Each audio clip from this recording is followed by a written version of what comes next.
مولاي صل وسلم دائما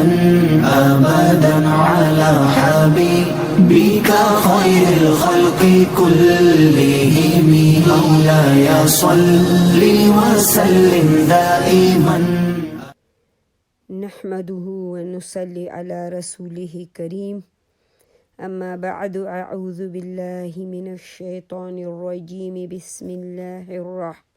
الرحمن الرحيم.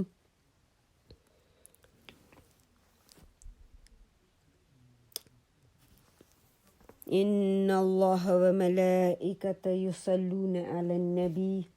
يا أيها الذين آمنوا صلوا عليه وسلموا تسلیما. تو الحمدللہ رب العالمین، ہماری آج کی کلاس بإذن اللہ سیرت النبی صلی اللہ علیہ وآلہ وسلم، اور آج کی ہماری کلاس جو ہے وہ تحویل قبلہ کے حکم، یعنی رب العالمین نے تحویل قبلہ، اب پہلے جو قبلہ تھا وہ بیت المقدس تھا، اب اللہ رب العالمین اس قبلے کو تبدیل کرنے کے حکم دے رہے ہیں۔ اس کے بارے میں ابن اسحاق کے مطابق رسول اللہ صلی اللہ علیہ وآلہ وسلم مدینہ طیبہ میں تشریف لائے ہوئے 17 مہینے ہوئے تھے آپ صلی اللہ علیہ وآلہ وسلم کو، جب رجب کے ماہ میں تحویل قبلہ کا حکم ہوا، یعنی قبلے کا رخ شام سے موڑ کر کعبے کی جانب کر دیا گیا۔ یہ حکم یعنی رسول اللہ صلی اللہ علیہ وآلہ وسلم کے آنے کے 17 مہینے بعد ہوا۔ اب اس حکم کے بعد جو ہے کفار میں، یہود میں، نصارہ نے ایک شور مچا لیا، تو اللہ رب العالمین نے ان کو قرآن میں جواب دیا، سیقول بسم اللہ الرحمن الرحیم سیقول السفہاء من الناس ما ولهم عن قبلتهم التي كانوا عليها قل لله المشرق والمغرب يهدي من يشاء على صراط مستقيم وكذلك جعلناكم أمة وسطا لتكونوا شهداء على الناس ويكون رسول عليكم شهيدا وما جعلنا قبلة التي كنت عليها إلا لنعلم من يتبع الرسول ممن ينقلب على عاقبيه وإن كانت لكبيرة إلا على الذين هدى الله وما كان الله ليضيع إيمانكم إن الله بالناس لرؤوف رحيم۔ اب تحویلی جو قبلہ ہے، جس دن رسول اللہ صلی اللہ علیہ وآلہ وسلم پر وحی نازل ہوئی اور آپ صلی اللہ علیہ وآلہ وسلم کو جب نبوت ملی تو جبرائیل علیہ السلام نے رسول اللہ صلی اللہ علیہ وسلم کو وضو اور نماز کا طریقہ بھی سکھایا، اور اس وقت آپ صلی اللہ علیہ وآلہ وسلم جو ہیں یعنی آپ کے رخ جو تھا وہ قبلے کا بیت المقدس کی طرف تھا، اور جو 5 وقت کی نمازیں ہیں وہ تو ہم نے الحمدللہ پڑھ لیا تھا کہ اللہ رب العالمین نے نازل فرمائی وہ نمازیں معراج کے وقت۔ اب جو قبلہ ہے اس کی جو معنی ہے چہرہ پھیرنے کی جگہ، یعنی نماز کے لیے جس طرف انسان پھیرے وہ قبلہ ہے۔ اصل عبادت تو اللہ رب العالمین کی ہے، قبلہ تو ایک جیسے کہ ہمارے لیے وہ ہے کہ سب لوگوں کا ایک ہی قبلہ ہو تاکہ لوگوں میں ایک یونٹی ہو، گویا کہ تمام قوموں میں اتحاد کا مرکز قبلے کو بنانا، سب کے نماز میں چہرہ اس طرف ہونا چاہیے تاکہ قوم میں اتفاق اور اتحاد قائم ہو۔ اب جب تک کسی قوم کا یعنی کوئی پروگرام یا نصب العین نہیں ہوگا تو اس وقت تک ان میں کبھی بھی اتفاق نہیں ہو سکتا۔ اب رب العالمین نے قبلہ جو ہے وہ نماز کی بنیادی شرطوں میں سے ہے کہ انسان جب ہم نماز کے لیے کھڑے ہوتے ہیں تو اپنا رخ قبلے کی طرف کرتے ہیں۔ آپ صلی اللہ